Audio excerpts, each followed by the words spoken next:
मैं आप लोगों का और जो वेबकास्टिंग पे हमारे साथ लाइव देख रहे हैं, सबका स्वागत करता हूं और आज की यात्रा हम आगे बढ़ाते हैं।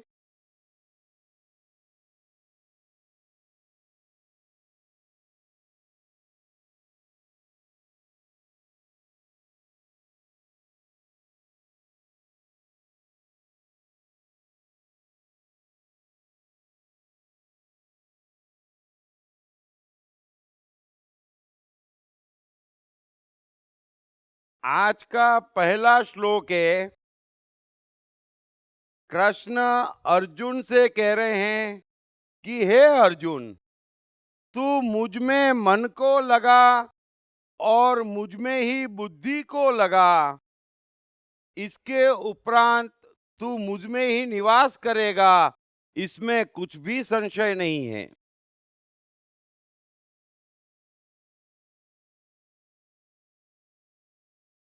अब इस अध्याय की शुरुआत कहाँ से होती है? जब कृष्ण अर्जुन को विश्व स्वरूप दिखा देते हैं और बता भी देते हैं कि देख, जिन कौरवों से तू डर रहा है वो सब के सब मेरे द्वारा मारे जा चुके हैं। अतः तू बिना संशय के युद्ध के लिए खड़ा हो जा।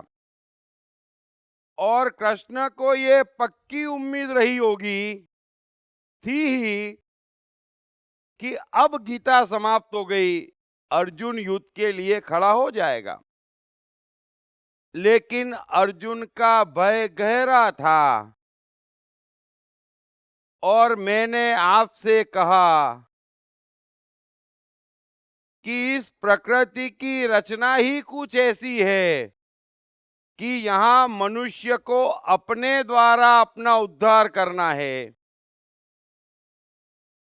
भय अर्जुन के भीतर है और अर्जुन को ही कोऑपरेट करके अपने भीतर का भय दूर करना है, तभी वो युद्ध के लिए राजी होगा।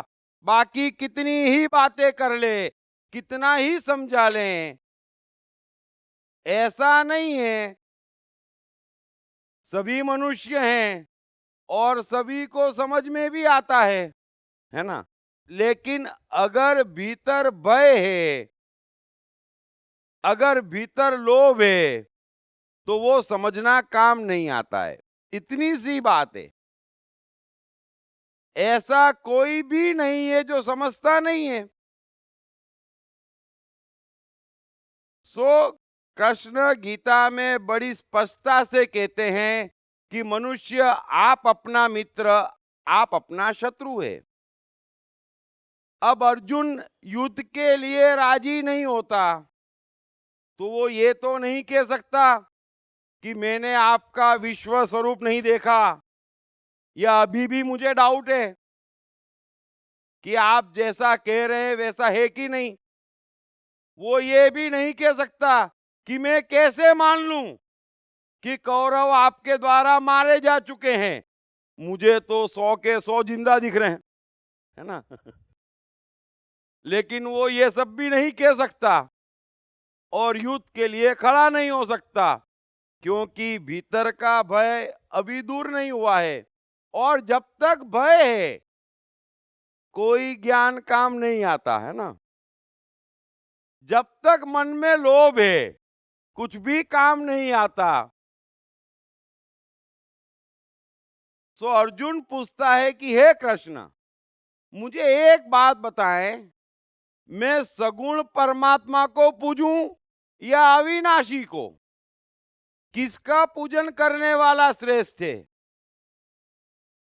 अब अर्जुन शास्त्रों से प्रभावित है और शास्त्रों में इसकी चर्चा है। लेकिन सवाल ये है कि कोई ऐसा कण हो ही कैसे सकता है जो सगुण न हो और जिसमें अविनाशी पदार्थ भी न हो? अब ये बात ही नियम के खिलाफ है। सगुण और अविनाशी में रत्ती भर फर्क नहीं है, तो ये बात ही बुनियादी तौर पर गलत हो जाती। लेकिन पता नहीं क्यों हम तो निर्गुण को पूजते, हम पर ब्रह्म परमात्मा को पूजते, है ना। हमारा स्टैंडर्ड कुछ ऊपर है। हम मंदिर नहीं जाते, मूर्ति पूजा नहीं करते, हम निर्गुण परमात्मा को पूजते हैं। भाई कैसे पूजते हैं? जरा कोई मुझे बताए, कैसे पूजते हैं? कौन है निर्गुण, कौन है अविनाशी, कौन है सगुण? सो कृष्ण अर्जुन को कहते हैं कि सगुण तू है, तू अपनी रक्षा कर, तू अपना संकट दूर कर, ये सगुण है। और वो संकट दूर करेगा तो तू मुझ अविनाशी की तरफ बढ़ेगा, तो ही तू मुझ अविनाशी को पहचान पाएगा। मैंने भी आपसे कहा कि जो जिंदा है, जो अपनी रक्षा करता है, जिसके जीवन में दुख नहीं है, टेंशन नहीं है, कष्ट नहीं है, जिसने अपने को बचा के रखा है, वो ही देख सकता अदृश्य में परमात्मा। तो सगुण पहले है, कृष्ण कह रहे हैं, और सगुण से मार्ग खुलेगा अविनाशी परमात्मा का। और उस समय अर्जुन तू सबके हित में रत होगा। तुमसे कुछ ऐसा कार्य होगा, परमात्मा तुम्हें कुछ ऐसा कार्य देगा जिससे सबका हित होगा, और ऐसा मनुष्य सब में समान भाव वाला होगा। ये दो बातें कृष्ण कहते हैं।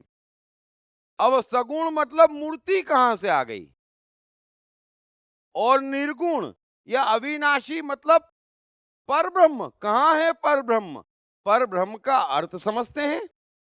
परब्रह्म का अर्थ इतना ही है कि कण कण में वो है, और सिर्फ वो है।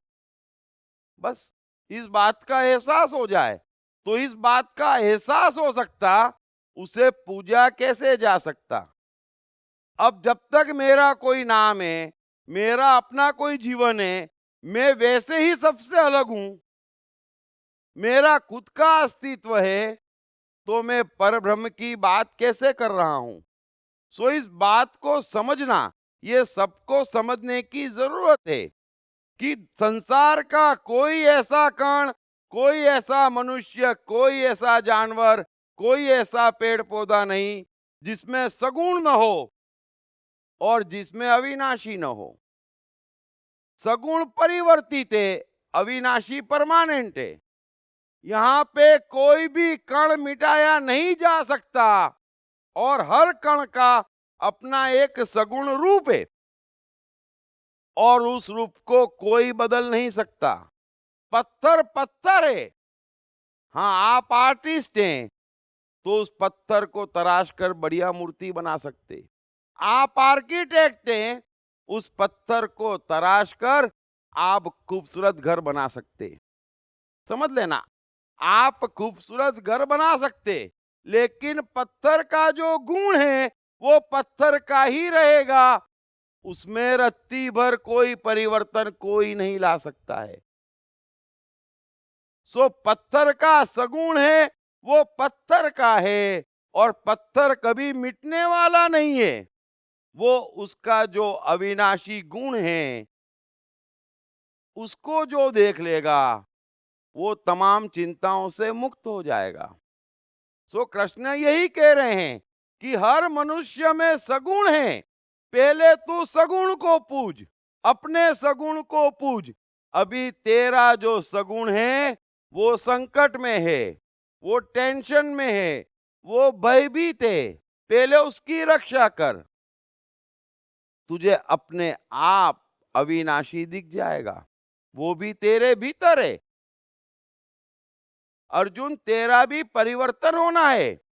शरीर किसी का यहां मिटना नहीं है, मिट्टी से बना है, मिट्टी में मिल जाना है। मन जो आपका है वो आपने वापस पाना है। बुद्धि अहंकार नए पाना है, नई आंखें पाना है, नया जन्म पाना है। यहां कुछ मिटना नहीं है, यहां पर कुछ भी मिटना नहीं है, कुछ भी मिटने वाला नहीं है। ये अविनाशी है।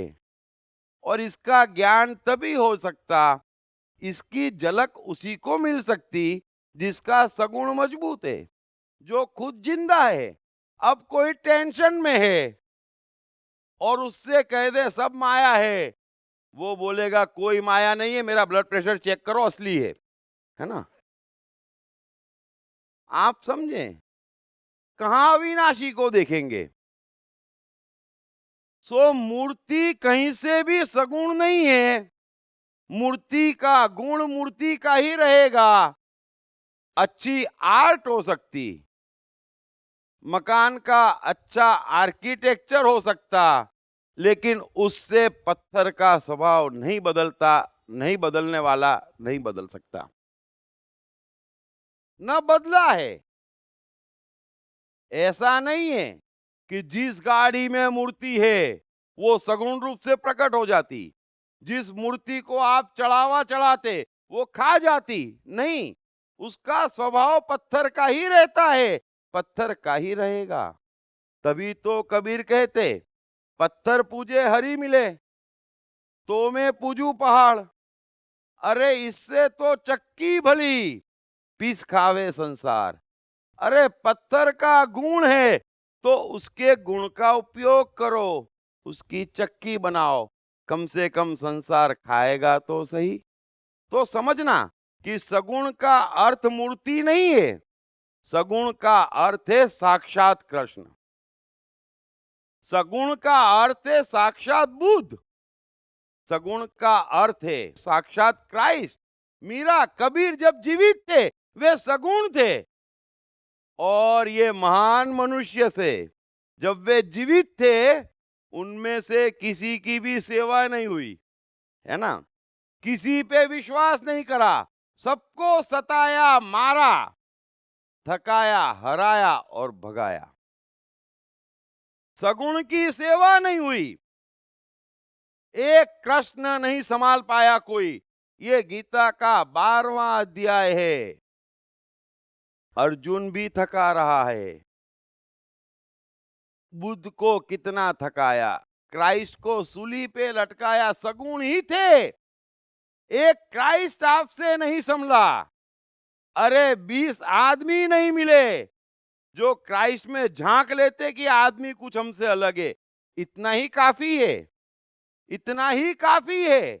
अगर 20 आदमी इतना झांक लेते कि इस कृष्ण में कुछ है जो हम में नहीं है, काफी है, बहुत बड़ी बात हो गई। सगुण में इतना देखना भी बड़ी बात है, क्योंकि मनुष्य का अहंकार अंत में अपने से बड़ा किसी को मानता ही नहीं है। ये भी रहस्य आपको बता देता हूं। इसीलिए सगुण को तो आप कभी पहचान पाए नहीं,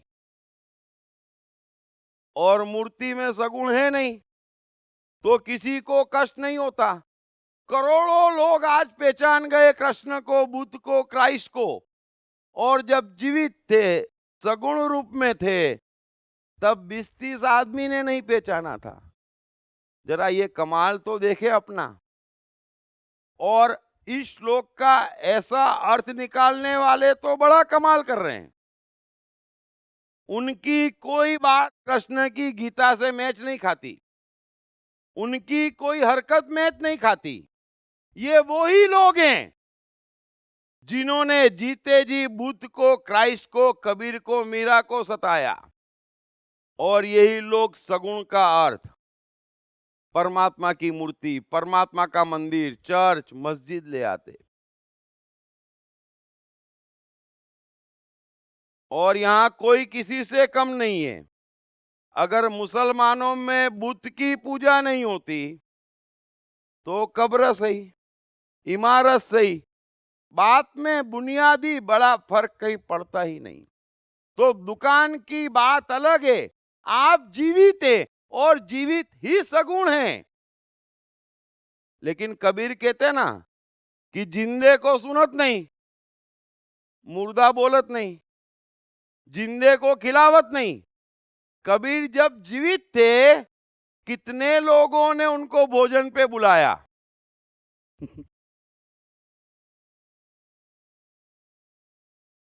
बुद्ध को भिक्षा मांगने जाना पड़ता था और वो भी 4 में 1 बार मिलती थी।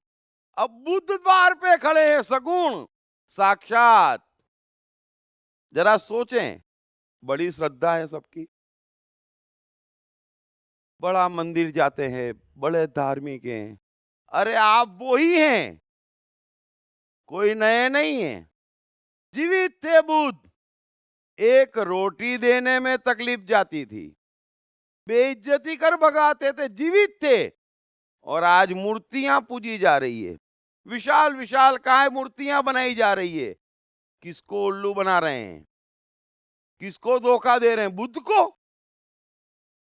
बुद्ध को तो धोखा जीते जी आप दे ही चुके, मरने के बाद भी दे चुके, आज भी दे रहे हैं और उसी का भुगत रहे हैं।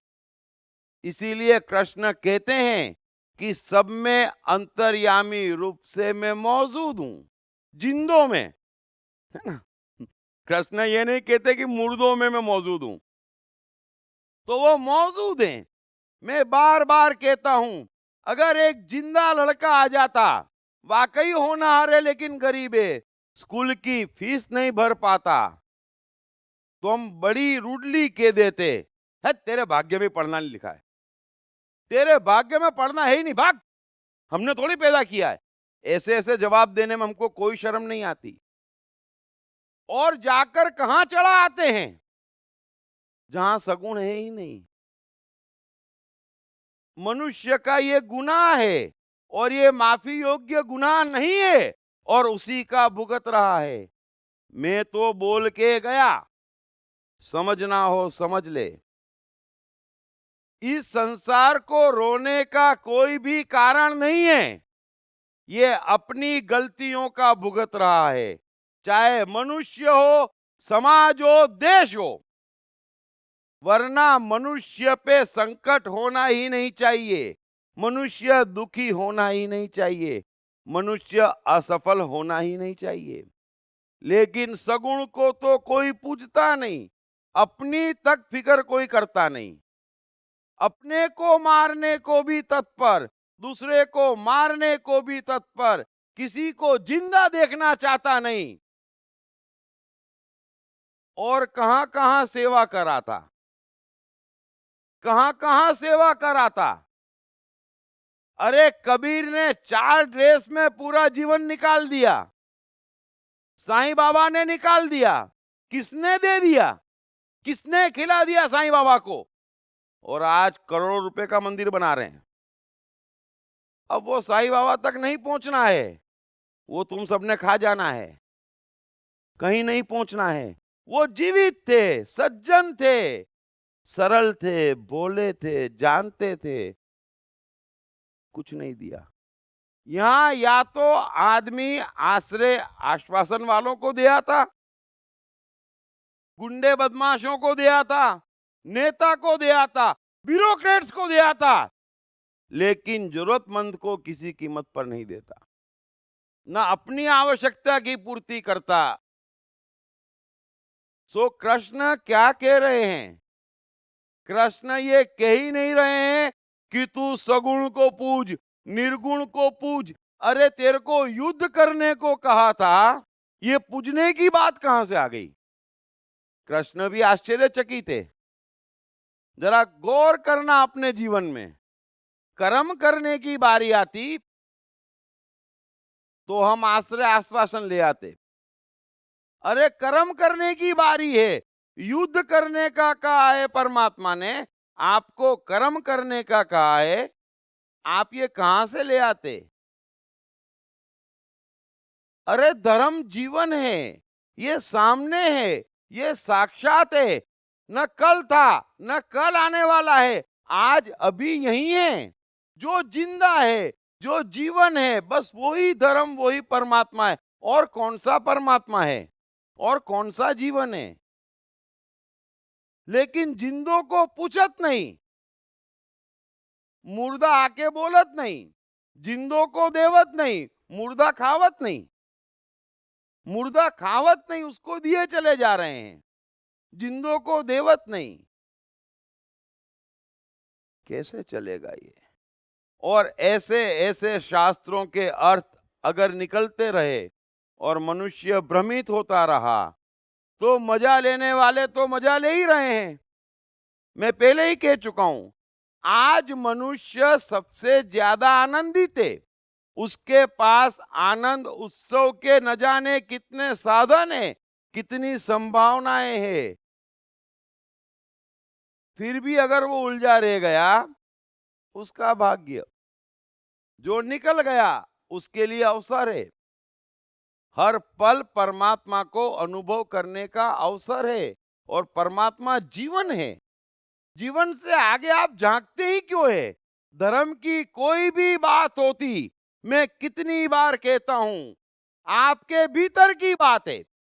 सगुण भी आपके भीतर है, निर्गुण भी आपके भीतर है, अविनाशी भी आपके भीतर है। फिर बाहर कहां ले आते? बाहर कहां से ले आते? कृष्ण की कोई भी बात दूसरे से नहीं है, मेरी कोई भी बात दूसरे से नहीं है, आपसे है। बाहर तो झांकने की बात ही नहीं है, बाहर कुछ है ही नहीं। मैं कितनी बार कहता हूं, महाभारत भीतर, अर्जुन भीतर, कौरव भीतर, कृष्ण भीतर, बाहर क्या है? बाहर कुछ भी नहीं है। सो कृष्ण कह रहे हैं कि मुझ में मन को लगा। कृष्ण ये नहीं कह रहे हैं कि सगुण में मन को लगा, निर्गुण में मन को लगा। नहीं, मुझ में मन को लगा और मुझ में ही बुद्धि को लगा। ब्यूटीफुल। इसके उपरांत, हे अर्जुन, तू मुझ में ही निवास करेगा, इसमें कुछ भी संशय नहीं है। ये एक जादू है, और मेहरबानी करके कृष्ण के मुख से निकला है, तो इसे अपने जीवन में उतार लें। कृष्ण ने गीता में न जाने कितने महान सूत्र अब तक कह दिए।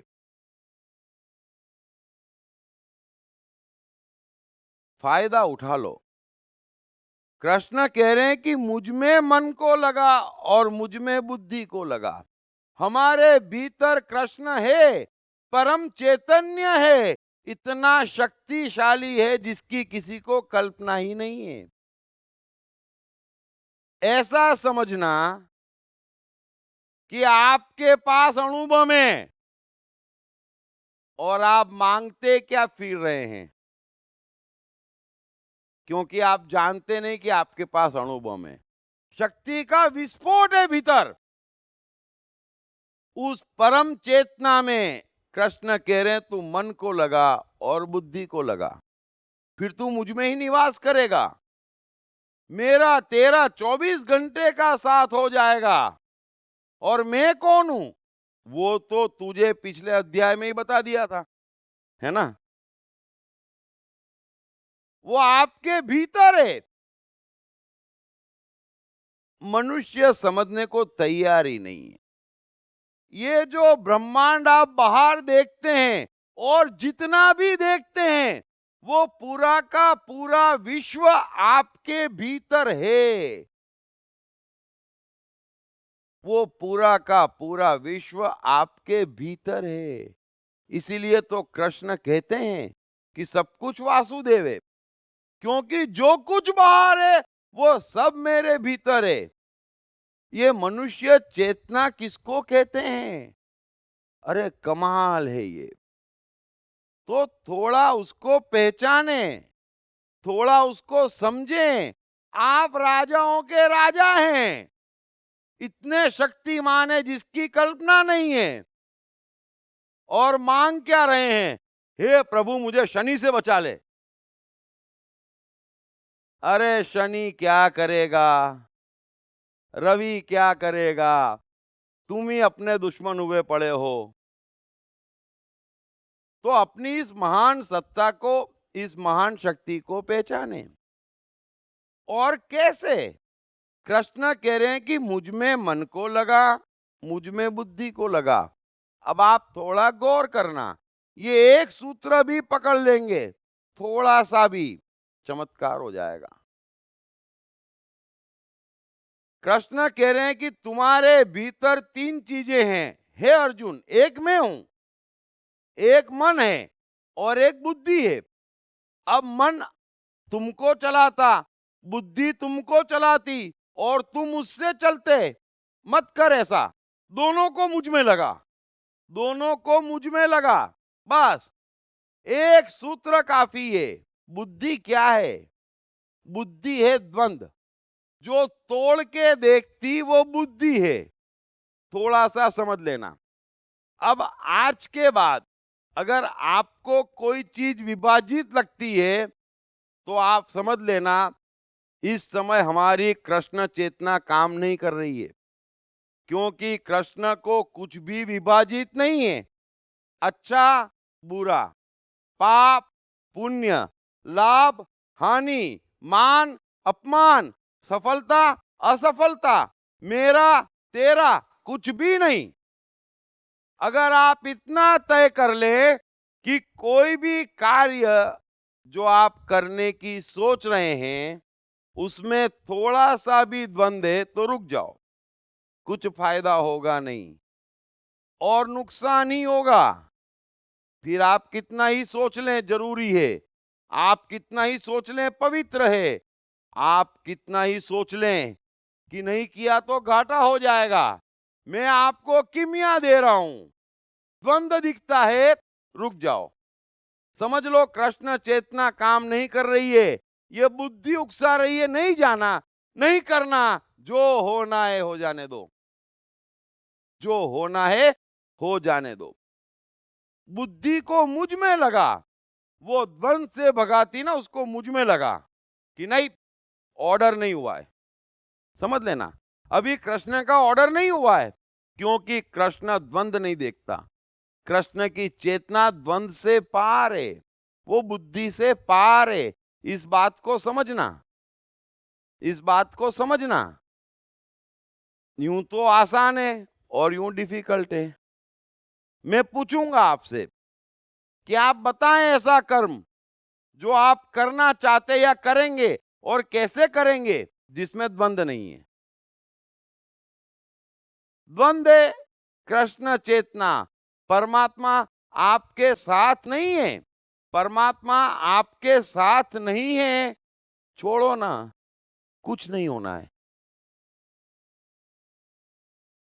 दूसरा कृष्ण कह रहे हैं कि मुझ में मन को लगा। अब मन क्या है? मन है भावों का जगत, और कृष्ण पहले ही कह चुके हैं ममता रहित, समता रहित, है ना, इमोशनल रहित, सेंटिमेंटल रहित, सब रहित, दया रहित, प्रहार रहित। आप समझते ना दया बहुत महान, आहा बड़ा मजा आता है जब दया आती है। क्या बात करते हो। दया तो बहुत है, जगत का उद्धार कर लेंगे, हो जाता है। अरे दया अपने पे कितनी खाते हम, कुछ होता है क्या? तो जो कृष्ण कह रहे हैं उसको समझें। आप जिसे महान कहते, ममता है, लगाव है, इमोशंस हैं, सेंटीमेंट हैं। कृष्ण कह रहे कि नहीं, इसमें से कुछ भी है तो फिर चुपचाप बैठ जा, क्योंकि मैं तेरे साथ नहीं हूं।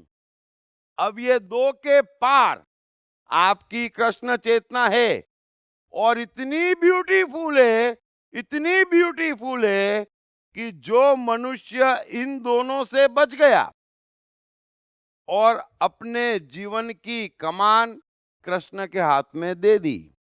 इस बात को समझना। आपकी बुद्धि अर्जुन है, आपका मन दुर्योधन है, लेकिन आपके भीतर एक चेतना है जो कृष्ण है। अगर रथ की कमान उसके हाथ में है तो आपको एक तीर चलाने की जरूरत नहीं, सारी सेना ध्वस्त। बस ये जादू आपके भीतर है, उस जादू को जगाएं। और वो कैसे जागेगा? कृष्ण कह रहे हैं मुझ में मन को लगा, मुझ में बुद्धि को लगा। आहा, थोड़ा समझें। ये सूर्य रोशनी दे रहा है, सूर्य का मन कहाँ लगा है? किस भाव से वो रोशनी दे रहा है, कोई मुझे बताए। कुछ तो भाव होगा सूर्य का। सूर्य रोशनी दे रहा है, उसी में मजा है, वो ही कर्तव्य है, वही फल है ना? वही फल है। रोशनी दे रहा है, हाथों हाथ है, वही फल है, कोई भाव नहीं है। उसको ऐसा नहीं होता, अरे रे रे रे 40 डिग्री हो गई, पूरा अफ्रीका काला हो गया, हे प्रभु मुझसे पाप हो गया।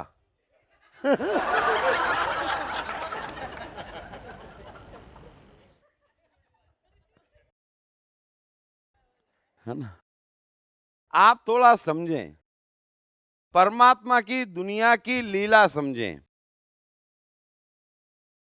उसको कोई द्वंद भी नहीं है ना? कोई द्वंद नहीं है कि दूं न दूं, अच्छा है बुरा है, पाप है पुण्य है, इसको दूं उसको न दूं, कुछ भी नहीं है। देना है देना है, तुम्हारी तुम जानो। एसी लगवाओ, घुस जाओ, पेड़ के नीचे देना है, बारिश को बरसना है, बात समाप्त हो गई। है ना? बरसना है बरसना है, बरसने में मजा है। अब जो मोर है वो नाच के मजा लेता, जो समझदार है वो खा पी के मजा लेता, और जो एक्स्ट्रा इंटेलिजेंट है वो कहते ये तो सावन का महीना है, धार्मिक महीना है, वो बेचारा भूखों मर के मजा लेता। लेकिन बारिश का काम है बरसना। अगर बरसने से बाढ़ आ जाती, वो चिंता गवर्नमेंट की। बारिश की कोई चिंता नहीं है, समझ लेना। इस जगत की लीला को समझो, ये ऑटोमेटिक है, स्वयं न्यायाधीश है, और बड़ा मस्त और फ्री है। वही चेतना आपके भीतर है, आपको क्या करना, अच्छा बुरा पाप पुण्य, गुरुजी महागुरुजी भगवान श्री, अरे आपको क्या करना। आपके पास एक पल, एक सांस आती, साथ में एक पल लाती, और उस पल में सिर्फ एक कर्म हो सकता।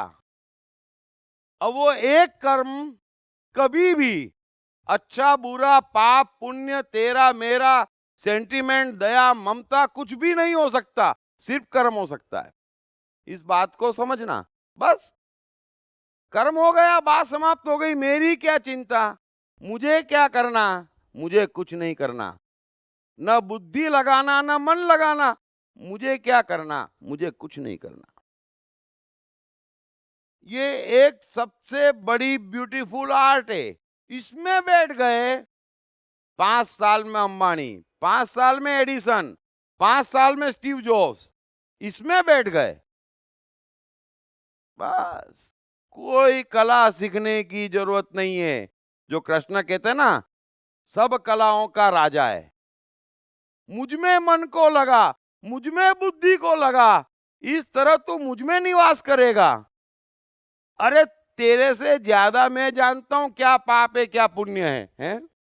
और तेरे से ज्यादा मैं जानता हूं, है ना, किससे कितने रिश्ते रखना। मैं तेरे से ज्यादा जानता हूं, तू दिमाग क्यों लगाता है? हम कहते हैं क्या बात करते हो कृष्ण, चुप बैठो, ये देखो शास्त्रों में क्या लिखा है। तो कृष्ण कहते हैं पढ़ो, मेरा क्या जा रहा है? कृष्ण का कुछ नहीं जा रहा है, समझ लेना। इसीलिए कृष्ण कहते भी हैं कि हे अर्जुन, हजारों में एक कोई मुझे पाने की तमन्ना करता, हजारों में एक, 80 करोड़ में से बमुश्किल 1 करोड़ होंगे। 80 करोड़ हिंदू में से 1 आध करोड़ हो तो हो जो कृष्ण के मंदिर न जाते हों, नहीं 5 1 करोड़ होंगे। बाकी तो क्या सब कृष्ण को पूज रहे हैं? अरे कृष्ण उस जमाने में कह रहे हैं हजारों में एक कोई मुझे पाने की तमन्ना करता। उन तमन्ना करने वालों में से हजारों में कोई एक प्रयास करता, और प्रयास करने वालों में से भी हजारों में एक मुझे पाता, और फिर वो एडिसन बन जाता, वो आइंस्टाइन बन जाता, वो स्टीव जॉब्स बन जाता। आप दिमाग लगाते रहो। तो मुझ में मन को लगा, मैं आपको किमिया दे रहा हूं।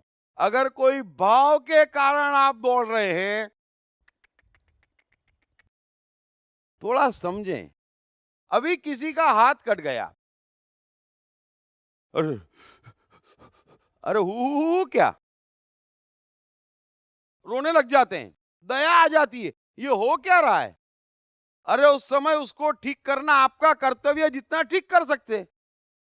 उसमें भाव कहां से आते? और जरा समझना, जैसे ही भाव आते, थोड़ी देर में आपको लगता है मेरा ही हाथ कट गया है। कुछ नहीं कर पाते। कोई यहां पर कुछ नहीं कर पाता जब भावना में होता है। भावना उसको गुलाम बना देती और इतना कमजोर बना देती जिसकी उसको कल्पना नहीं है। अरे एक भाव अर्जुन ने पकड़ा भय का, साक्षात कृष्ण की नहीं सुन रहा है। जरा सोचना, साक्षात कृष्ण की नहीं सुन रहा है। तो कृष्ण कह रहे मुझ में बुद्धि को लगा। ये तेरी चिंता का विषय ही नहीं है कि युद्ध करने में पाप होगा या पुण्य, स्वर्ग मिलेगा या नरक। अबे तुझे क्या करना, मैं कह रहा हूं कर कर, बात समाप्त हो गई। ये तेरा सब्जेक्ट नहीं है। मुझ में मन को लगा, तू भय के मारे भागना चाहता, ये तो गड़बड़ है। भय हटा, मन को भी मुझ में लगा, बुद्धि को भी मुझ में लगा, बस काम समाप्त हो जाएगा। तू युद्ध के लिए राजी हो जाएगा। इतनी सी तो बात है। अब इससे ज्यादा मैं क्या कहूं। थोड़ा इस बात को समझना जो मैंने कही। एक ब्यूटीफुल ऑटोमेशन है, आप उस ऑटोमेशन का हिस्सा हैं और वही आपका कृष्ण है। क्यों बुद्धि लगाते, क्यों भावनाओं में बहते? बैठ जाओ, बोल कृष्ण क्या करना है, बोल तू। ये कर डाला, हमको क्या, हमारा क्या।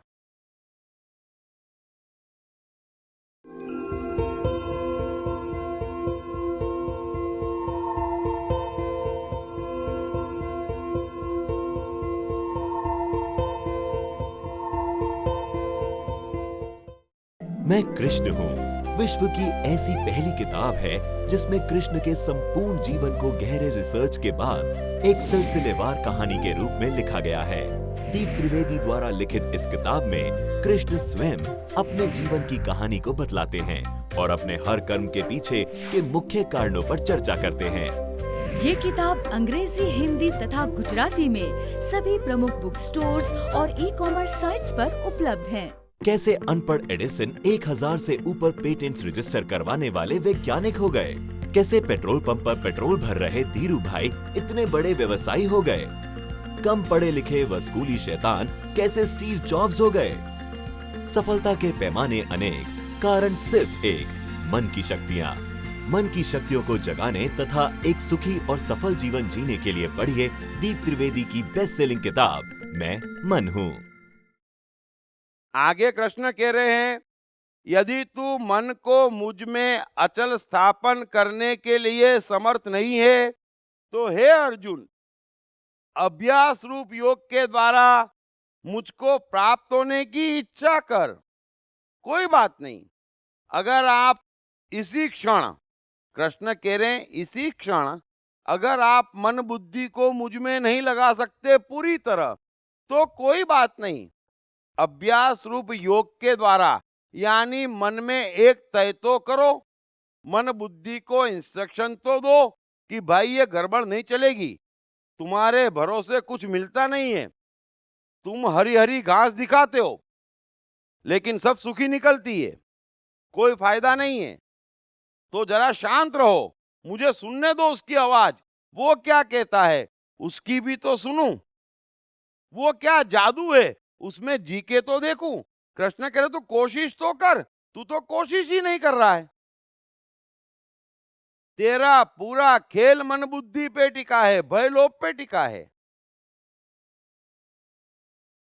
अर्जुन की सारी बातों में सिवाय भय लोभ के क्या है? और आप जिसको धर्म कहते, सो कॉल्ड, उनकी पूरी बातों में सिवाय भय लोभ के क्या है?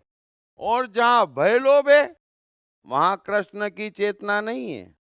कृष्ण की चेतना भय लोभ के पार है। तो कृष्ण कह रहे हैं कि तू भय को हटा, तू लोभ को हटा, कुछ भी खो जाए।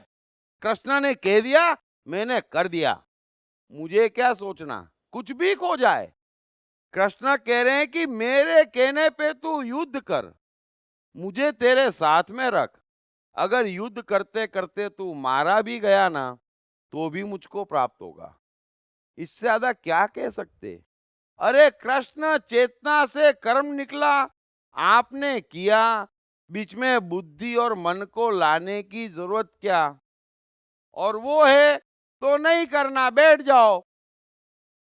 आप बैठ भी जाएंगे तो कितनी देर बैठेंगे, अपने आप आपकी कृष्ण चेतना एक्टिव हो जाएगी।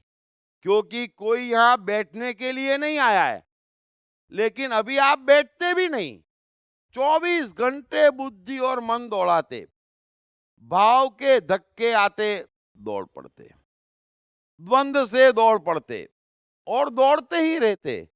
कृष्ण से एक पल को किसी की मुलाकात नहीं होती, और यही तो असफलता का रहस्य है।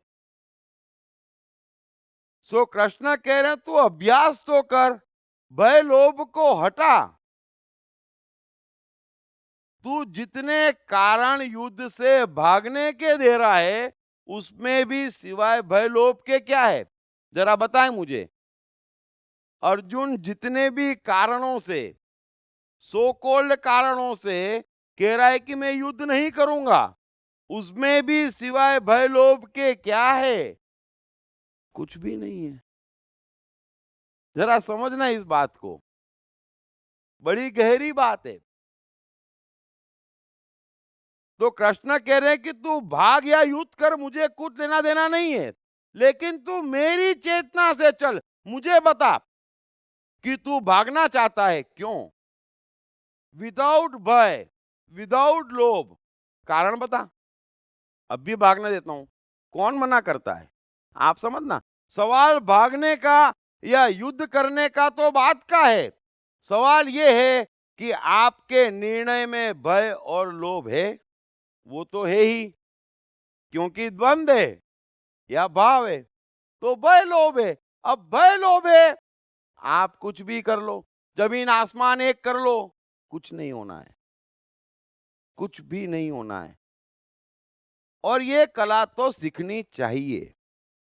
कृष्ण इतनी कमाल की साइकोलॉजियां बताते चले जा रहे हैं, कुछ फायदा उठाना चाहिए, समझना चाहिए कि अंदर ऐसा तो क्या जादू है, ऐसा तो क्या कमाल है कि एक वॉचमैन एडिसन हो जाता, ऐसा तो क्या जादू है।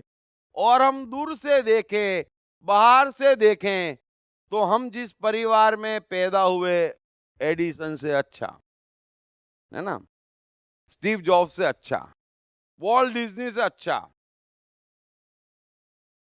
एकेडमिक लेवल पे देखें, अरे मेरे पास तो डिग्रियां ही डिग्रियां हैं। अच्छा, तो गड़बड़ कहां हो रही है। ये तो नास्तिक लोग थे, आप तो फिर भी आस्तिक और समझदार हैं। मैं आपसे नहीं कह रहा हूं, दुनिया सबसे कह रहा हूं।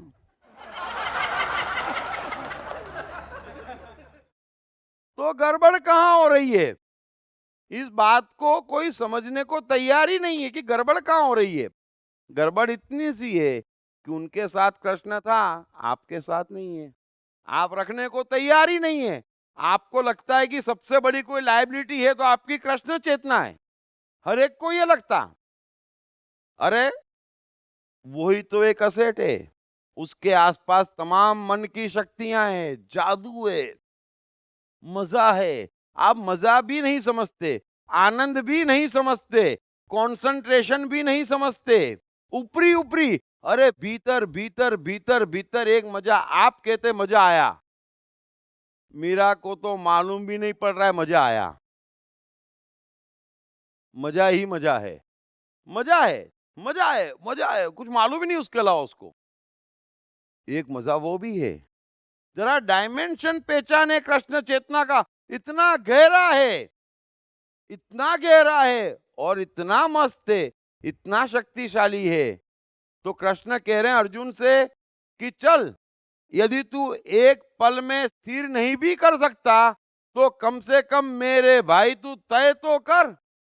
मैं भी आपसे कह रहा हूं, एक पल में द्वंद से नहीं छूट पाते, भावों के वश में आ ही जाते हैं। तो कोशिश तो करें, कमजोर तो करें, एक कदम तो बढ़ाएं, बस। आगे कृष्ण कह रहे हैं, यदि तू उपयुक्त अभ्यास में भी असमर्थ है, हे अर्जुन, यदि तू उपयुक्त अभ्यास में भी असमर्थ है तो केवल मेरे लिए कर्म करने के ही परायण हो जा। इस प्रकार मेरे निमित्त कर्मों को करता हुआ भी मेरी प्राप्ति रूप सिद्धि को ही प्राप्त होगा। कृष्ण कह रहे हैं कि अगर तुझे लगता है कि भय लोभ हटाना, द्वंद हटाना, भाव हटाना आसान नहीं है और उसके पार तुझे कुछ समझ में ही नहीं आ रहा है कि ये किस दुनिया की बात चल रही है, तो कोई बात नहीं अर्जुन। कृष्ण कह रहे हैं कि तू मेरे परायण हो जा। अभी तू तेरे परायण है ना? तेरी बुद्धि, तेरा मन, तेरा अहंकार, अभी तू उससे चल रहा है। छोड़, मेरे परायण हो जा। मैं चलाऊं तो चल, मैं करवाऊं तो कर। समझ लेना आप भी, ये भी जादू है। बुद्धि करने को कहती नहीं नहीं, उसको कहने दो, है ना? जैसे घर में आप करते हैं ना, कोई कुछ भी कह दे, पत्नी से पूछने दो। तो थोड़ा सा कृष्ण चेतना के भी सरेंडर हो जाओ कि उसे कहने दो। न मन, न बुद्धि, न अहंकार, जो मन भावों में दौड़ा था वो मन हमें चाहिए ही नहीं। हमें तो मन की शक्तियां चाहिए, हमें दौड़ना ही नहीं, उसके परायण हो जाओ। और उसके परायण होने का अर्थ क्या हुआ कि अब मुझे कुछ चाहिए नहीं, कार्य का कारण नहीं, भय नहीं, लोभ नहीं, कुछ भी नहीं, सिर्फ कर्म हो, सिर्फ कर्म हो और सिर्फ कर्म हो, बस, बात समाप्त। तो कृष्ण कह रहे हैं कि इस प्रकार मेरे निमित्त कर्मों को करता हुआ भी मेरी प्राप्ति रूप सिद्धि को ही प्राप्त होगा। ये निमित्त शब्द जो कृष्ण ने कहा है, साइकोलॉजी के सरताज हैं, कितनी बातें कही। अभी समझ लेना, अभी आप कर्म कर रहे हैं अपने लिए, है ना? अर्जुन युद्ध भी कर रहा था, 40 वर्ष से झगड़ रहा था कौरवों से, तो किसके लिए? अपने लिए। थोड़ा समझना इस बात को। कृष्ण कह रहे हैं कि ये गड़बड़ है, ये मुझे मान्य नहीं है। अरे मैंने तुम्हें मनुष्य बनाया, मैंने तुम्हें इतना बड़ा ब्रह्मांड दिया, चेतना को इस ऊंचाई पर उठाया, लाखों कलाकार वैज्ञानिक मेरे पास आए, मेरे साथ रहे, मेरी चेतना में रहे और तुम्हें ये सुविधाएं मिली, सब कुछ तो मेरे कारण हुआ। और अब तुम कर्म अपने लिए करोगे, ये कैसे चलेगा है? यानी कि सब कुछ मेरा और काम तुम्हारा, तो फिर मुझे भी भसते आता है। कृष्ण पहले ही कह चुके हैं कि जो भक्त मुझे जैसे भसता है मैं भी उसे वैसे ही भसता हूं। अरे कोई भी कार्य अगर आप अपने लिए कर रहे हैं, बड़ी गड़बड़ हो जाएगी, और गड़बड़ हो ही रही है और गड़बड़ हो चुकी है। थोड़ा सा समझें, आपका है क्या? आपका है क्या? आप प्लानिंग करके पैदा हुए हैं, प्लानिंग करके पैदा हुए हैं, आपको पैदा होते आता है? ये चांद तारे आपने उगाए हैं, हवाएं आप बहा रहे हो, ये खनिज, ये लोहा, ये सोना ये लकड़ी, ये मिट्टी, ये आपने पैदा की है। तो ये सब परमात्मा ने किया है और सब कुछ तैयार करके आपको भेजा है। किसके लिए भेजा है? किसके लिए भेजा है? उसने अपने लिए भेजा है, आपको अपने लिए नहीं भेजा है। और यहां हर कोई आदमी समझ रहा है कि मेरे को भेजा है, मैं आया हूं। तू आया है, आ जा। बस।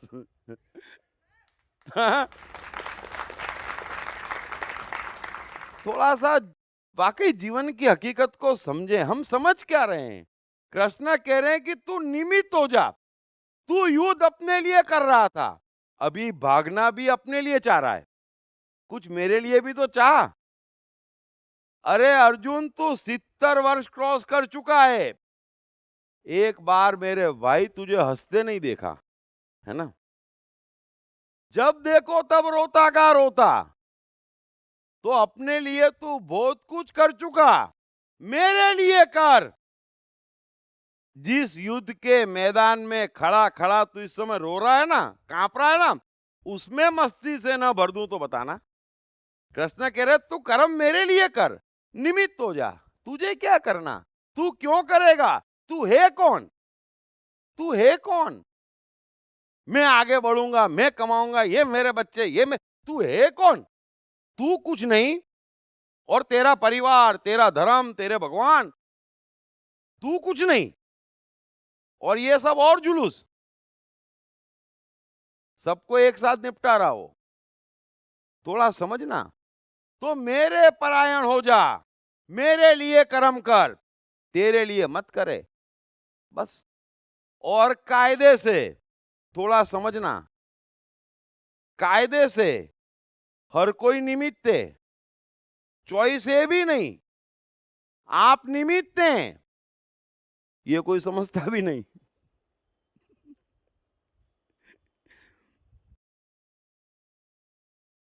आप सांस लेने के भी निमित्त हैं, आप खाने के भी निमित्त हैं, आप जीने के भी निमित्त हैं।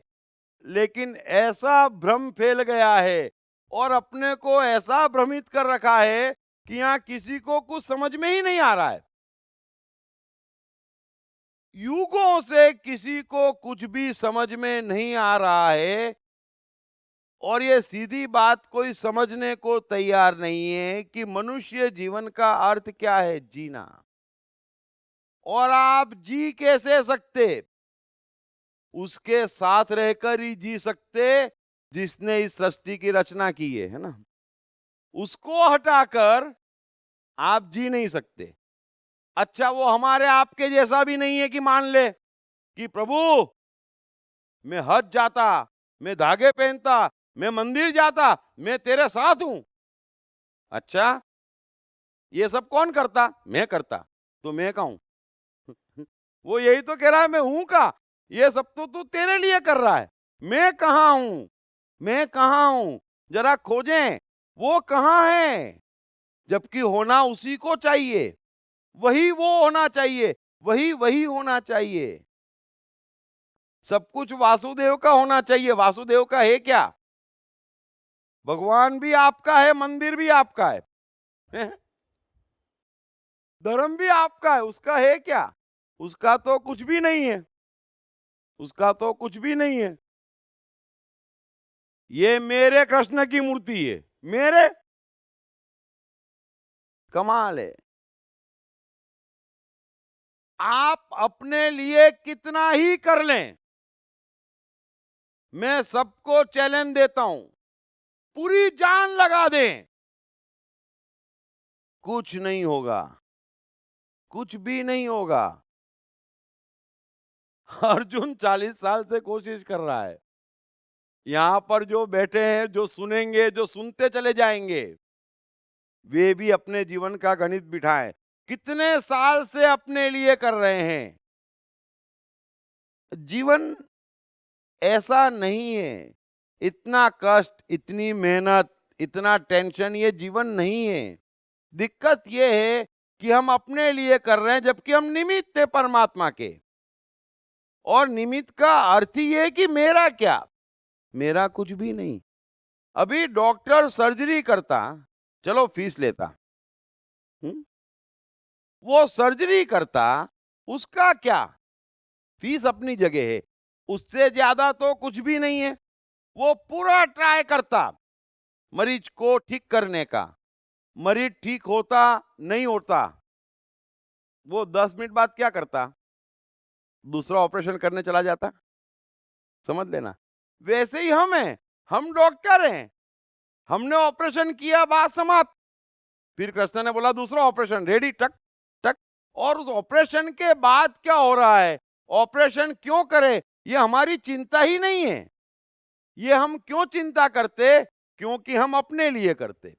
समझ लेना, हम अपने लिए करते, इसलिए चिंता करते।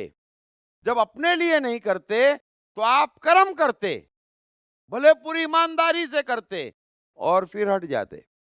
बहुत ध्यान से समझना, डे टू डे लाइफ में अगर आप दूसरे के लिए करते तो करने के बाद हट जाते। जब अपने लिए करते तो आप हटते नहीं। इतनी मेहनत करी थी, ऐसा करा था, वैसा करा था, गड़बड़ हो गई। दूसरे के लिए मेहनत करते आप, फिर गड़बड़ हो जाती तो आप क्या कहते? देख भाई, मैंने ट्राई करा, जैसी भगवान की मर्जी।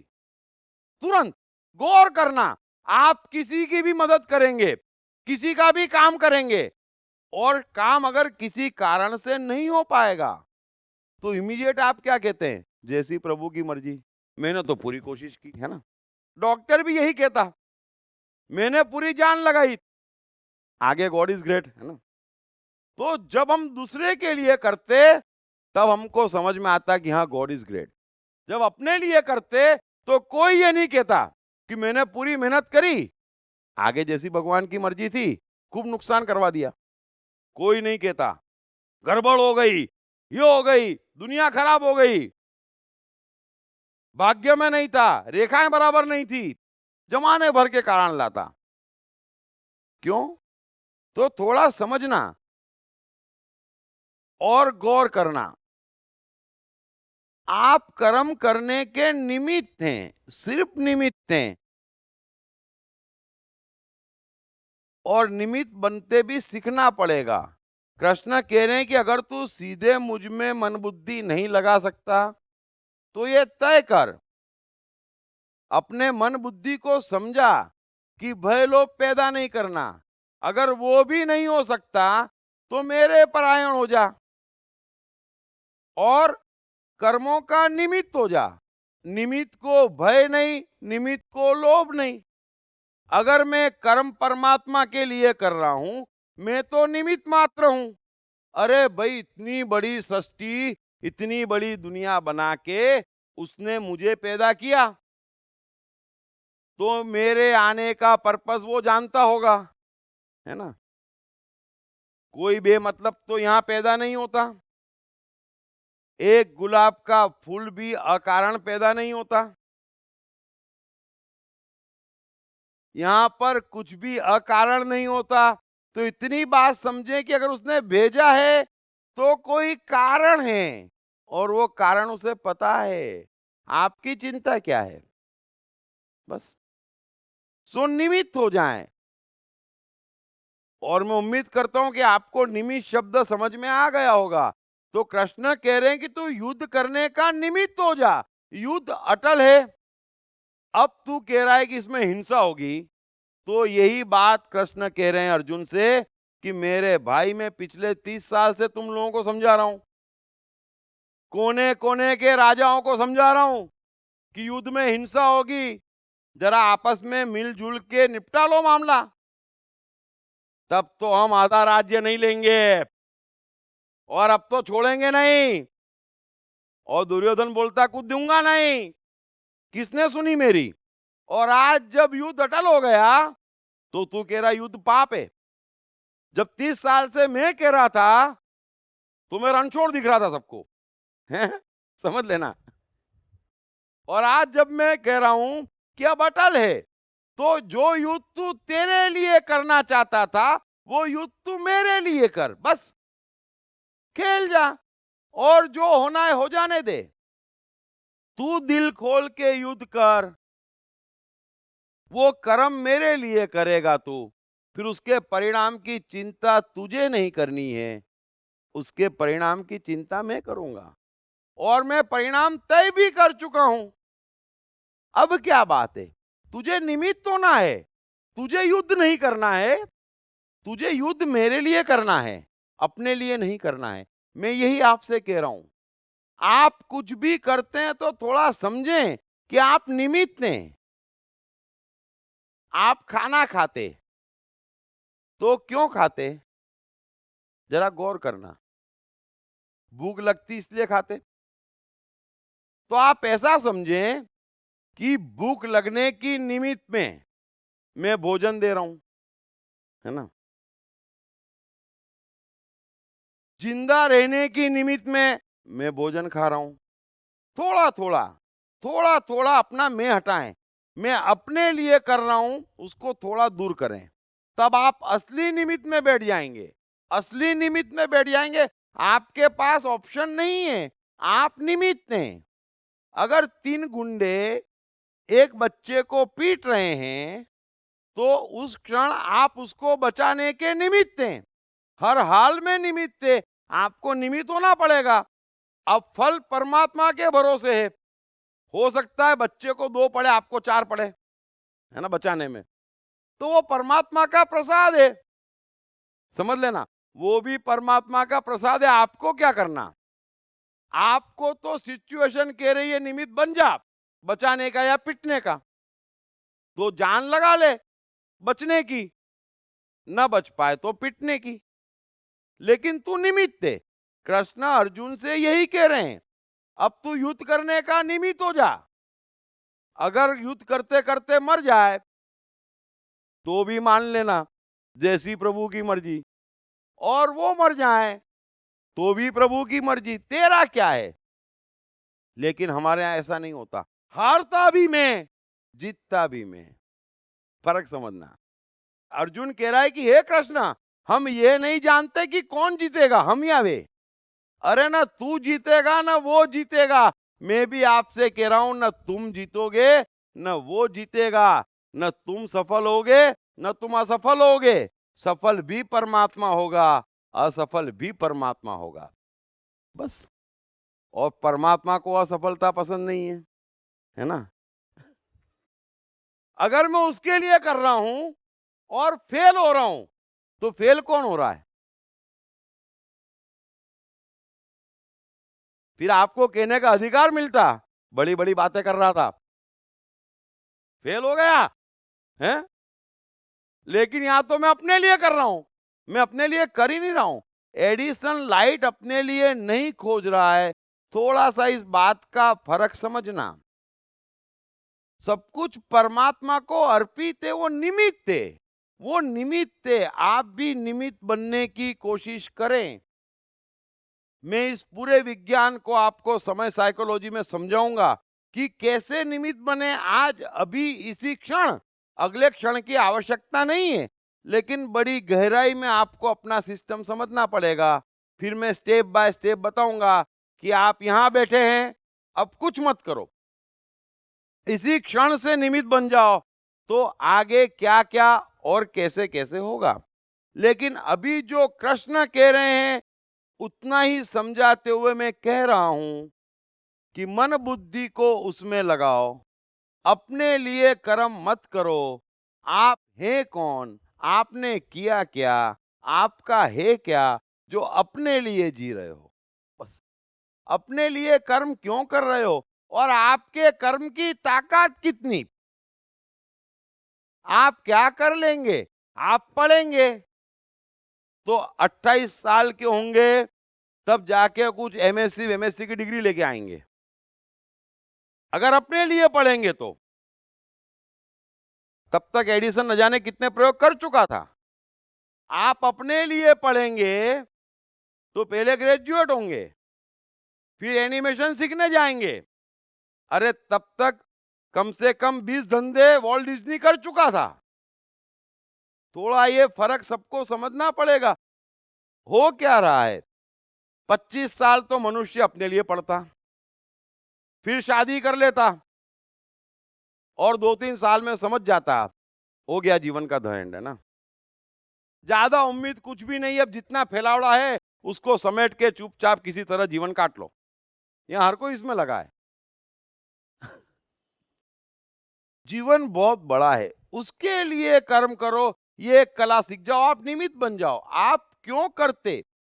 आप भावना में करते, निमित्त भावना में नहीं बहता।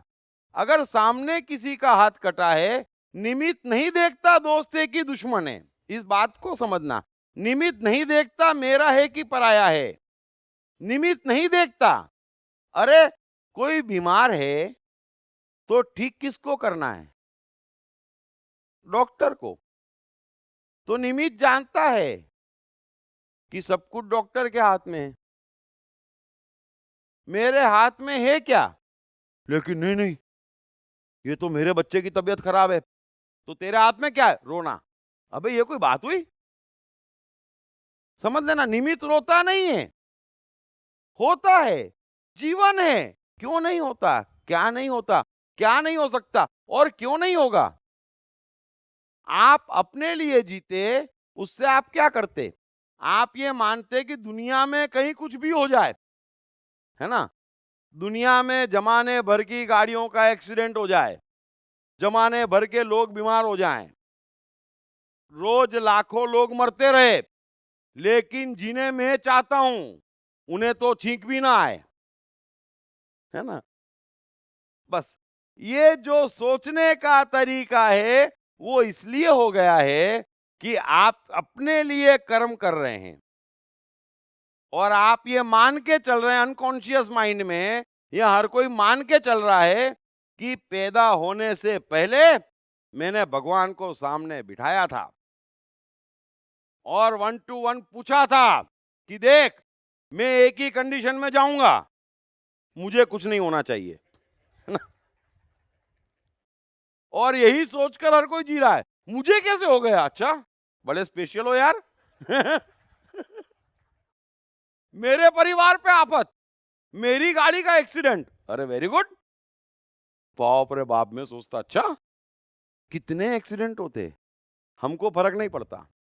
स्कूल में धन धन धन गोलियां चल गई, 20 लड़के मर गए, एंटरटेनमेंट का सामान मिल गया, शाम पड़े दोस्तों से डिस्कस करेंगे, ऐसा हुआ वैसा हुआ, देखो लोग कितने फ्रस्ट्रेट हो गए, कोई इमोशन नहीं आता।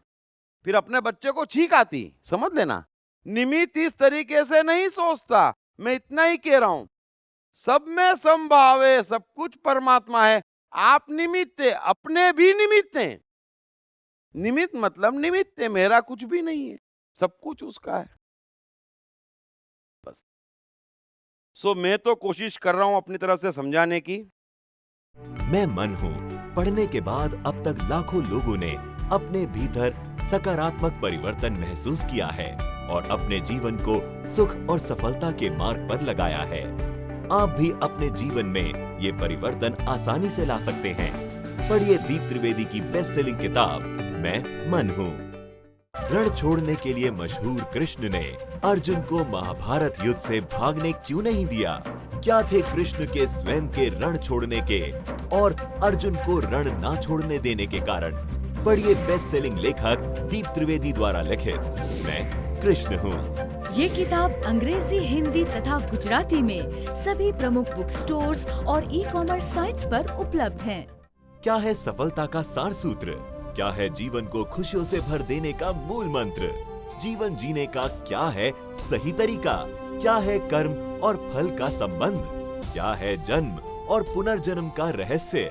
दीप त्रिवेदी द्वारा भगवत गीता के संपूर्ण 18 अध्यायों के 700 श्लोकों पर की गई इन चर्चाओं में पाइए ऐसे ही कई सवालों के जवाब और समझिए उनके सही अर्थों को। ये तमाम डीवीडीज atman-e-store.com और ई-कॉमर्स साइट्स पर उपलब्ध हैं। सो आप जो भी कर रहे हैं अब तक अपने लिए, मेहरबानी करके इतना समझें कि आप है कौन, हमारा महत्व क्या, हमने किया क्या, हम अपने को संभालना चाहते क्यों, हम अपने को बढ़ाना चाहते क्यों, हम निमित्त क्यों नहीं बन जाते इस महान खेल के। अरे ये डायरेक्टर है, वो पिक्चर बना रहा है और वो आपको कह रहा है कि इस समय चुप बैठो, आप बोलेंगे कैसे चुप बैठूं, अंदर भावनाएं आ रही है, तो पिक्चर कैसी बनेगी? वो आपको बोलेगा रो, आप बोलेंगे मुझे हंसी आ रही है। अब रोने का सीन और आप हंस रहे हैं, बस ऐसी पिक्चर बना रहे हैं। तो थोड़ा समझे, वो डायरेक्टर है, वो जानता है आप निमित्त है, खूबसूरत खेल चल रहा है। न कष्ट है, न संकट है, न टेंशन है, न दुख है, न असफलता है, सब कुछ स्मूथ है, सब कुछ स्मूथ है। बद्दू रमकड़ू छे, मैं कितनी बार समझाऊं।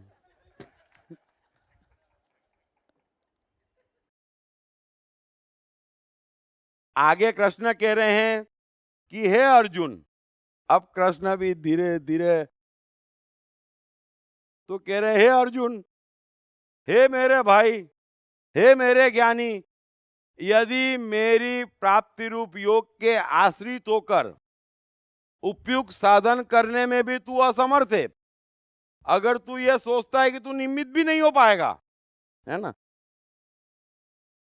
तो मन बुद्धि आदि पर विजय प्राप्त करने वाला होकर सब कर्मों के फल का त्याग कर।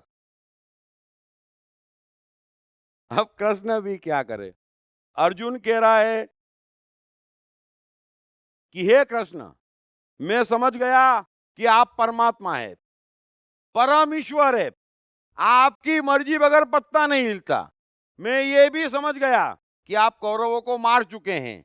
मैंने ये भी सुना कि आपने मुझसे कहा युद्ध कर, ये सब बात मानी। लेकिन मेरी उलझन ये है कृष्णा कि मैं सगुण परमात्मा को पूजूं या निर्गुण को।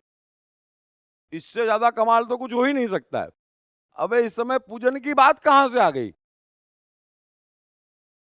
सो कृष्ण वापस टॉपिक को यहां पर ला रहे हैं। दो श्लोक सगुण निर्गुण के कहे कि भाई दोनों एक ही है। अब तू समझ, अर्जुन को पहले बोले कि तू मन बुद्धि को मुझ में लगा, द्वंद हटा और भाव हटा, तो फिर क्या होगा? तू युद्ध के लिए राजी हो जाएगा। अगर वो नहीं हो सकता तो भय लोभ छोड़ने की कोशिश कर, उससे क्या होगा? तू युद्ध के लिए राजी हो जाएगा, है ना। अगर वो भी नहीं कर सकता तो निमित्त हो जा, निमित्त होगा तो क्या होगा? युद्ध के लिए राजी हो जाएगा। कृष्ण को एक ही मतलब है, समझना इस बात को, कि ये कर, दवाई कैप्सूल विटामिन ए ले, विटामिन बी ले, विटामिन सी ले, हर हाल में तू युद्ध के लिए राजी हो जाएगा। और अब हो जा, हैं? इतना तो प्रेमिकाएं भी नहीं रुठती जो तू 12 अध्याय से रूठा पड़ा है। मैं कह रहा हूं युद्ध कर, बोले नहीं, युद्ध कर, बोले नहीं। अरे करना मेरे भाई। तो कृष्ण कहने कि अगर तू वो भी नहीं कर सकता, अगर तू निमित्त भी नहीं हो सकता, तो अर्जुन कम से कम एक काम कर, कर्म में से फल का त्याग कर दे। फल का त्याग कर दे तो बचा क्या? फिर युद्ध में कोई ऐतराज ही नहीं बचा, समझ लेना। और मैं आपसे कह रहा हूं, ये 1000 सवाल पूछना बंद करो, ये पूरा विश्व सुन ले, क्या अच्छा क्या बुरा, कैसे उद्धार होगा, कैसे महान बनेंगे, ईश्वर क्या है, कौन क्या कहता है, सब छोड़ो। कर्म करो पर फल की चिंता मत करो। बस संपूर्ण ज्ञान आपको आ गया उसी पल। जिसको ये समझ में आ गया, ऐसा कोई ज्ञान इस संसार में नहीं जो उसके भीतर नहीं उतर गया। तो अंतिम जादू है, अंतिम जादू है, कर्म करो पर फल की चिंता मत करो। फल को तो त्याग ही दो, फल आपके हाथ में है ही नहीं, सूर्य के हाथ में नहीं है, पानी के हाथ में नहीं है कितना बरसना, है ना। वो तो धन धन धन धन शुरू होता तो पानी रास्ते में अटकता नहीं, प्रभु ये ज्यादा हो जाएगा, बाढ़ आ जाएगी, ये पाप होगा कि पुण्य? कभी सोचा पानी अटक जाए तो? हमको दिख रहा है लेकिन गिर नहीं रहा है, क्यों? क्योंकि पानी और कृष्ण के बीच में गीता चल रही है कि मैं गिरूं कि नहीं गिरूं। अरे कृष्ण बोले भाई गिर, वो बोले नहीं, शास्त्रों में लिखा है पाप होगा, इतने लोग मरेंगे, बाढ़ आ जाएगी। नहीं, ये सोचना पानी का काम नहीं है। मैं आपको जो समझाना चाह रहा हूं समझ लो, आप अटक जाते। सो फल हटा दो। 100 बातों की एक बात जादू है कि अगर आपको किसी भी कर्म में फल नजर आ रहा है ना, तो हटा दो। और इससे खराब कोई बात ही नहीं हो सकती। कर्म फल के लिए करें, कर्म और फल अलग हो ही नहीं सकते। ये समझता क्यों नहीं है मनुष्य? कर्मों के फल और फिर इस जन्म का फल, फिर ये फल, फिर वो, अरे कुछ है ही नहीं। कर्म और फल हाथों हाथ है। कर्म और फल आप अलग कर ही नहीं सकते। तो फल की चिंता कैसे हो सकती? अगर फल हाथों हाथ है तो फल की चिंता कैसे हो सकती? समझना। अगर आप बिजनेस करने बैठे हैं और बिजनेस करने में मजा नहीं आ रहा है, तो फल मिल तो गया, आप कष्ट पा रहे हैं, बस यही फल है, हाथों हाथ है। अब आप क्या सोचते हैं कि 10 साल कष्ट पाऊंगा फिर ये सब कुछ मिल जाएगा? अरे कुछ नहीं मिलता। ये कौन सी हवाई दुनिया बना रहे हो? कहां घूम रहे हो? फल हाथों हाथ है, फल हाथों हाथ है। मैं पैदल 4 धाम जा रहा हूं, धक्के खा के हज में जा रहा हूं, तो क्या हो रहा है? फल हाथों हाथ है, धक्के खा रहे हो ना, बस। फल हाथों हाथ है। अरे बड़ी मेहनत करके पढ़ रहा हूं, 8 घंटे स्कूल में, 5 घंटे प्राइवेट ट्यूशन, फिर मजा आ रहा है, बहुत तकलीफ है, लेकिन बन गया जीवन? नहीं बनेगा। 25 साल यहां बेवकूफ बनोगे, पूरे जीवन भर बेवकूफ बनोगे। तो कर्म और फल हाथों हाथ है, अलग किया ही नहीं जा सकता। अर्जुन समझ रहा है कि युद्ध एक कर्म है और फल पीछे से आएगा, हारूंगा या जीतूंगा। कृष्ण कह रहे हैं फल हाथों हाथ है और युद्ध अटल है। तू ये मानता ही क्यों है कि कौरव है? अरे मान गोपियां हैं, है ना? तू ये मानता ही क्यों है कि तीर है? तू ये मान डांडिया है और रास खेलना है, मारे ते गामड़े डुक डुक डुक डुक। अभी वो तेरे गामड़े आए, तू उनके गामड़े जाए, वो चिंता छोड़ना है। कर्म हाथों हाथ है, फल हाथों हाथ है। कर्म और फल एक साथ है, अलग किया ही नहीं जा सकता। टाइम और स्पेस एक साथ है, उसको भी अलग करते, सगुण निर्गुण। अरे कैसे अलग करोगे? मुझे कोई एक तत्व किसी युग में बता दो कि ये तत्व है, इसमें सगुण है और अविनाशी नहीं है, निर्गुण नहीं है। अरे ऐसा कोई तत्व ही नहीं है। प्रकृति के नियम के खिलाफ है। बेमतलब कुछ भी लिख के खुद भ्रमित होते, दूसरे भ्रमित होते। मैं आपको सीधा सीधा नियम बता रहा हूं। सो कर्म फल हाथों हाथ है, इस बात को समझ लेना। और कर्म करते वक्त अगर आपको कष्ट हो रहा है, दुख हो रहा है, चिंता पकड़ रही है, नकारात्मक भाव पकड़ रहा है, तो और कुछ नहीं हो रहा है, आप परमात्मा से भीतर दूर चले जाते हैं। हाथों हाथ है वो भी। और दूर जाते तो अज्ञान छा जाता, एक अंधकार छा जाता, वो भी हाथों हाथ है। और अंधकार छा जाता तो फिर क्या होता? नींबू मिर्ची पे भरोसा करने लग जाते, डिग्री पे भरोसा करते, और जने क्या क्या करते, और क्या क्या सोच के क्या क्या करते। अब तो देखो अंबानी बनी गया, फिर अरे थोड़े से के लिए अटक गया, लेकिन हुआ क्या? सड़क पे आ गया। अरे थोड़े से के लिए नहीं अटका मेरे भाई, पूरा का पूरा लटक गया। क्या बात करता है? सो कर्म फल हाथों हाथ है। सीधा गणित समझे। जीवन धर्म है, जीवन परमात्मा है, जीवन सब कुछ है। इसलिए हर कर्म में आनंद आना चाहिए, मजा आना चाहिए, मस्ती आना चाहिए, शांति आना चाहिए, सुकून आना चाहिए। बस आएगा, आप परमात्मा के निकट जाएंगे, बाकी काम उसका। अगर नहीं आएगा, आप परमात्मा के दूर जाएंगे, वो भी काम उसका। बस सीधा सीधा जीवन है। कर्म फल हाथों हाथ है, छोटे से लेकर बड़ा तक। और ये जितने भी महान हैं, ये क्या है?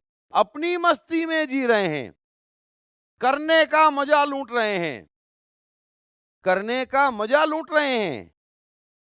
चार्ली चैपलिन को एक्टिंग करने का मजा आ रहा है, वो तो आप उसे चार्ली चैपलिन कहते, वो तो मजे लेके चला गया।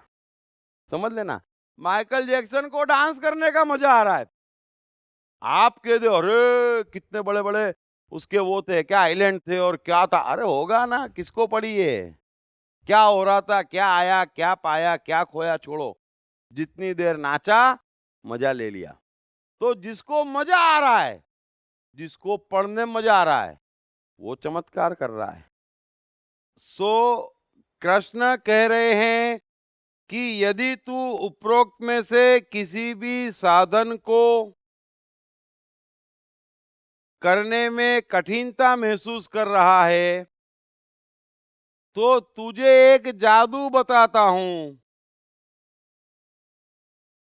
कि तमाम कर्मों में से फल की कामना हटा दे। ये अंतिम है, इससे ऊपर की कोई भी साइकोलॉजी विश्व में नहीं कही गई, और ये अंतिम ज्ञान है। अगर ये आ गया, ये समझ लिया, तो कोई भी सवाल पूछने की जरूरत नहीं है। आप में परमात्मा स्थित हो गया, बात समाप्त हो गई। मैंने आपको समझाने की कोशिश करी कि कर्म और फल हाथों हाथ है। इसीलिए कृष्ण गीता में कहते हैं कि ये ज्ञान प्रत्यक्ष फल देने वाला है, इसमें उधारी नहीं है। परमात्मा के पास कहीं कोई उधारी नहीं है। ये हमारी दुनिया नहीं है जहां माल आज बेचो, पेमेंट कल आएगा, और आएगा तो आएगा, नहीं तो वो खा जाएगा, है ना। ये वो वाली दुनिया नहीं है। यहाँ प्रत्यक्ष फल है, कर्म का फल हाथों हाथ है। एक भी ऐसी साइकोलॉजी नहीं जो इन लोगों ने समझी हो। ये समझना मन की गहराई का विषय है। और सबसे बड़े दुख की बात यह है कि जिन्हें भी आप धर्म कहते सो कॉल्ड, वे सबके सब फल की कामना पे टिके हैं। समझ लेना इस बात को। इसीलिए कृष्ण कहते हैं कि मेरे ज्ञान का छोटा सा अंश भी जाग जाएगा तो वो वेदों में कही फल रूप देने वाली तमाम क्रियाओं का उल्लंघन कर जाएगा। उसे इतना तो समझ में आ ही जाएगा कि जो भी फल की कामना से कर्म उत्पन्न हो रहा है वो तो अंधकार है, और आप जो भी धार्मिक क्रियाएं करते सब फल की कामना पे टिकी है। सारे धर्मों की, बिना किसी अपवाद के। कमाल की बात है।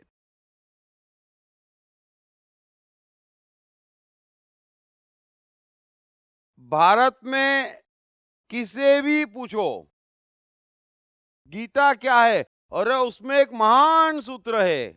कौन सा भाई? कर्म करो पर फल की चिंता मत करो। Very good, very good. अच्छा महाराज हम क्या करें? तुम 7 सोमवार करो, अच्छा वर मिलेगा। महाराज ये तो फल की कामना हो गई। अरे वो बालक तुम नहीं समझोगे। अरे हमको समझना भी नहीं है, थोड़ा कृष्ण को समझा दो ना। दोनों में से कौन गलत है? अरे ये सारे धर्मों की जड़ दुकानों पे है, अंधकार पे है, अज्ञान पे है। और मैं आपसे कह रहा हूं ये एक जादू सीख जाओ, कुछ भी जानने की, कुछ भी समझने की, कुछ भी पाने की इच्छा करने की जरूरत नहीं है। ये तो शक्ति का विस्फोट है। अगर मैं कर्म कर रहा हूं और फल निगाह में ही नहीं है, फल प्रत्यक्ष है, हाथों हाथ है, और मैं पा रहा हूं, और मुझे होश भी है, और क्या चाहिए? अगर क्राइस्ट सूली पे लटकाए जा रहे हैं और फिर भी वो कह रहे हैं कि प्रभु इनको माफ करो, ये नहीं जानते क्या कर रहे हैं। और प्रभु से भी कहते कि तेरी इच्छा पूरी हो। क्यों? कैसे कह पाते वे? इसलिए कह पाते कि उन्होंने जीवन भर जो भी कर्म किए वो फल की आशा में नहीं किए। इस बात को समझना।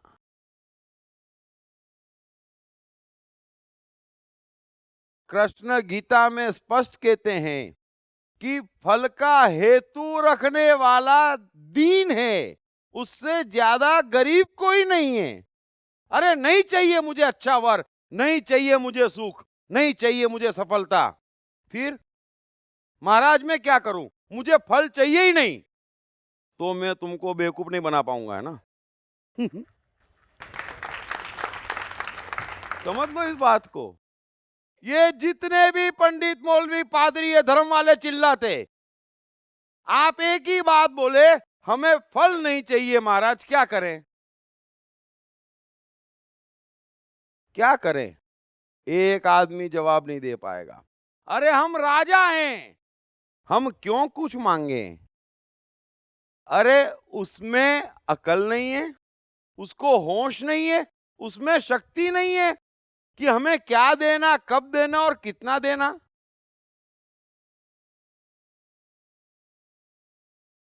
कुछ करने से कुछ हो जाएगा, करना अलग होना अलग, ये बात कैसे हो सकती?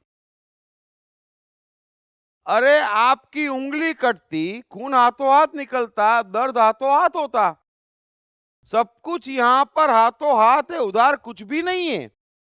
आपको भूख लगती, आप खाना खा लेते, भूख शांत हो जाती, हाथों हाथ है। और फल की कामना नहीं करनी पड़ती कि देख भाई भोजन दे रहा हूं, हाँ पेट भर जाना। फल हाथों हाथ है, पेट भरेगा ही। इस बात को समझें। मत दिन बने। कृष्ण शब्दों का चयन भी बहुत परफेक्ट करते हैं कि मत दिन बने। बहुत हो लिया, अब घर घर में एडिसन चाहिए, अब घर घर में पिकासो चाहिए, अब घर घर में कबीर चाहिए। ये कैसे करें, ये क्यों हो रहा है, ये हमें मंजूर नहीं है। कि याद करते रहे में 2500 साल पहले बुद्ध हुए थे। अरे हम ये बोले हजारों बुद्ध घर से निकलो तो दिखते हैं। ऐसा जगत चाहिए अब।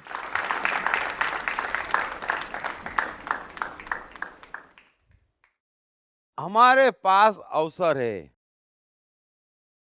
और यही मौका है, सबको समझना पड़ेगा और मैं समझा के रहूंगा। ये मैं जी के थोड़ा सा समझें। एक आदमी जिस डाल पे बैठा है उसकी शाखा काट रहा है,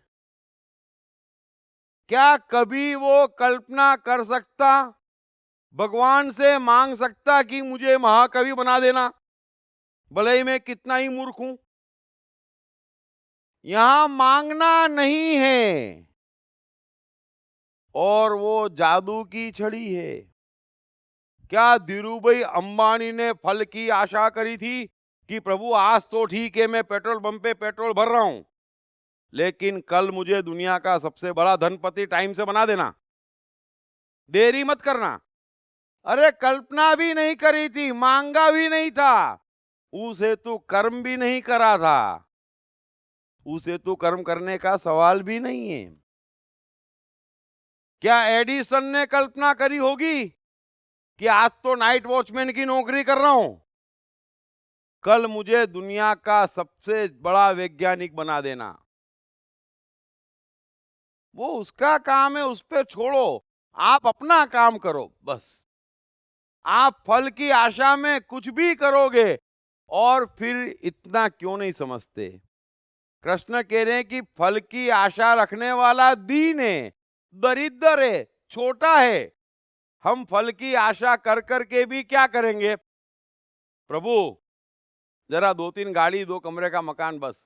अबे क्या यार, वो बोलेगा बस मैं तेरे को एडिसन बनाने के चक्कर में था, अब तू तेरा जान। है ना? मत करो ऐसा, मत करो ऐसा। सो कर्म करते सीखना पड़ेंगे जहां फल की आशा नहीं है। आशा हमारी मानसिक है, उससे फल आ भी नहीं रहा है। थोड़ा ये भी समझना, सारी आशाएं मानसिक है, उससे फल नहीं आ रहा है। अगर फल आ जाता होता तब तो बात ही खत्म हो जाती, तो हर कोई धीरूभाई अंबानी होता।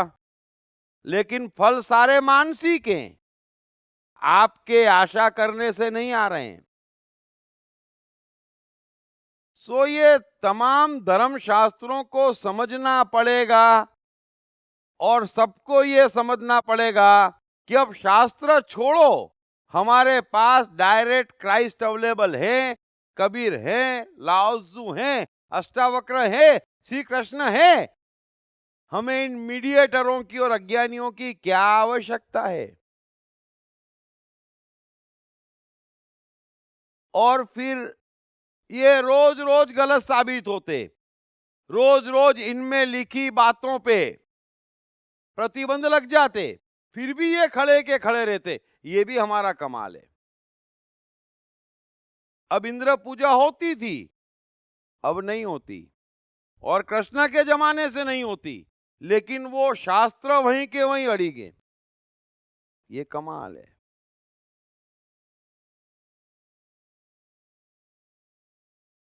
बाइबल में लिखा है कि सूर्य पृथ्वी के चक्कर लगाता है। बात गलत साबित हो गई, लेकिन बाइबल बाइबल है। अगर सच्चा बोलना है तो कसम बाइबल की खाएंगे। अरे उसमें खुद गलत लिखा हुआ है। हम क्या हैं? हम इतने क्यों डरे हुए हैं? क्यों डरे हुए हैं?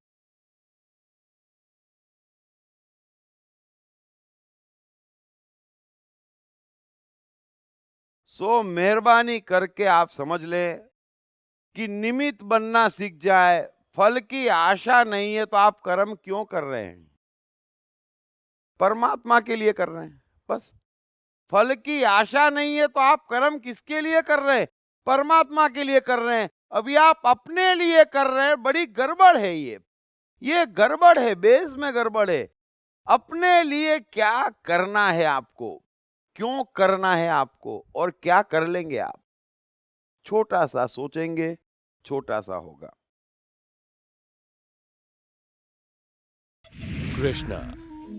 कृष्ण का बचपन कैसा गुजरा? कृष्ण राधा का प्यार क्या था? कृष्ण ने कितने विवाह किए? कृष्ण की चाइल्ड साइकोलॉजी क्या थी? कृष्ण ने ग्वाले से द्वारकाधीश तक का सफर कैसे तय किया? ये यादव स्थली क्या है? इन तमाम सवालों के जवाब जानिए। दीप त्रिवेदी द्वारा लिखित किताब मैं कृष्ण हूँ। ये किताब कृष्ण के संपूर्ण जीवन पर रिसर्च करने के बाद दीप त्रिवेदी द्वारा कुछ इस साइकोलॉजिकल अंदाज में सिलसिलेवार रूप से लिखी गई है कि जिसे पढ़ते पढ़ते आपका जीवन भी बदलता चला जाएगा। मैं कृष्ण हूँ। ये किताब अंग्रेजी, हिंदी, मराठी तथा गुजराती में एक साथ atmanestore.com साथ ही सभी प्रमुख ई-कॉमर्स साइट्स पर भी उपलब्ध है। दीप त्रिवेदी की मनुष्य के जीवन और उसकी साइकोलॉजी पर एक गहरी पकड़ है। मनुष्य जीवन के विभिन्न पहलुओं पर सर्वाधिक चर्चा करने का रिकॉर्ड भी उन्हीं के नाम पर है। मनुष्य जीवन का ऐसा कोई पहलू नहीं जिस पर उन्होंने खुलकर चर्चा ना की हो, जैसे कि path of life, personality, complex, guilt, love, expectation, partiality, acceptance, fear, hypocrisy, creativity, wealth, who is God, concentration, confusion, power of transformation, joy and success, mind and brain, day sleep, natural intelligence, change your future, ego, non-violence, freedom, तथा दीप talks ताओ ते चिंग के अंतर्गत दीप त्रिवेदी द्वारा मशहूर Chinese philosopher लाओ त्से के महान सूत्रों पर चर्चा, परिचय, समय, मन, सफलता, संकट, धर्म, राजनीति और दीप टॉक्स भगवत गीता के अंतर्गत जीवन की किसी भी समस्या से निपटने के लिए दीप त्रिवेदी द्वारा भगवत गीता के संपूर्ण 18 अध्याय पर चर्चा, आप ये तमाम डीवीडीज और सीडीज सुनकर अपना और अपने परिवार का जीवन बदल सकते हैं। ये तमाम डीवीडीज और सीडीज आत्मन ई स्टोर तथा अन्य सभी ई कॉमर्स साइट्स पर उपलब्ध हैं। हर बच्चे में सफल और महान बनने की संभावना छिपी होती है। सवाल बच्चे द्वारा अपनी प्रतिभा को निखारने का तथा सही परवरिश पाने का ही होता है। दीप त्रिवेदी द्वारा लिखित रोचक ग्राफिक बुक्स पढ़िए। The story of Thomas Edison, अनपढ़ एडिसन के महान वैज्ञानिक बनने की दास्तान। नॉटिनस टू ग्रेटनेस, स्टीव से स्टीव जॉब्स बनने की कहानी। हॉटी टू डॉन्टी, चाइल्ड साइकोलॉजी समझने हेतु शेर के बच्चे की कहानी। न सिर्फ बच्चों बल्कि हर माता पिता व टीचर के लिए भी आवश्यक ग्राफिक बुक्स हिंदी तथा अंग्रेजी में आत्मन ई स्टोर तथा अन्य सभी ई कॉमर्स साइट्स पर उपलब्ध।